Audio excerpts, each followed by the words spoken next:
I saw you smiling there off camera. Do you have good news for us? Is it confirmed? Are we moving to level 2?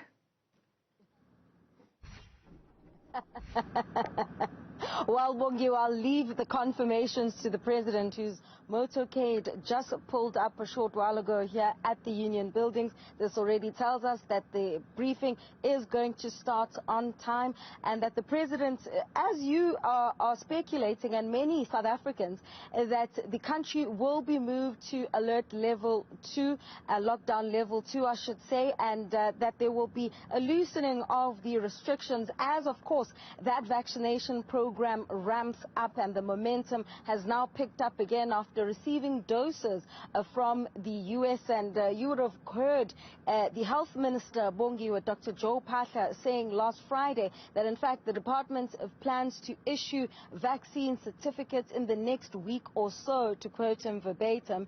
And this is of course to be able to allow then South Africans who've actually endeavored to get their vaccine to have access to certain spaces. I tell you what, there are many sectors that will be listening closely. I'm talking about the liquor industry, which is hoping to return to the normal trading hours, Bongiwe. I'm also talking about religious leaders, who some have already come out to say that the president really needs to be consistent in the applying of these regulations, given the fact that aeroplanes, taxis and other public spaces have now been fully opened, and they've made a plea to actually have these religious spaces fully open. And Gauteng, you would have also seen in our bulletins today, Bongiwe, that they are planning to have some people get vaccinated right at the doorsteps of churches. So plenty to come from the president in the next couple of minutes. I should say, Bongiwe, where President Cyril Ramaphosa since July will be addressing the nation this evening.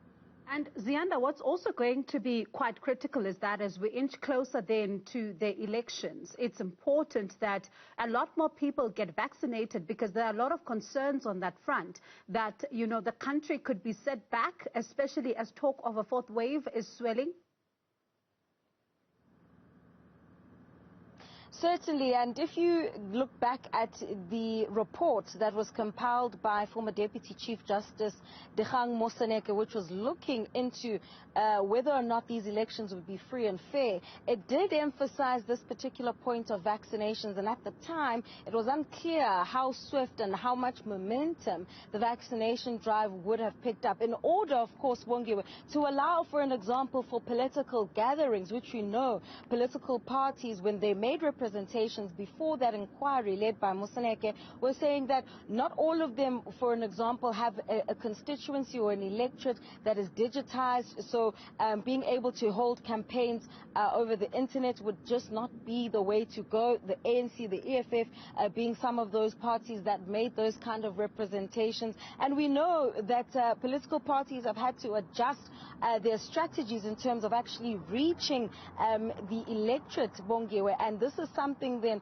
that will also, I think political parties will be looking forward to hear then the adjustments in terms of the public gatherings. We understand that for outdoor gatherings, the number is set to increase to from 100 to 250, and for indoor gatherings from 50 to 100 people. But I mean, this is still a far cry from the public rallies, the manifesto launches that we usually see in the middle of an election season, particularly because, Bongiwe, local government elections are crucial in terms of measuring the temperature of the electorate in relation to the political parties. And as you'd know as well, that the local government elections have often been used by South Africans to actually ventilate their frustrations with the political parties on issues that may be at a national level. And so this announcement this evening by the president will be very critical then in also helping the political parties chart then their strategies going forward as the election and the campaigning trail gets in full swing. Bongiwe. All right, that's our reporter there, Ziyanda Ngcobo, coming to us live from the Union Building.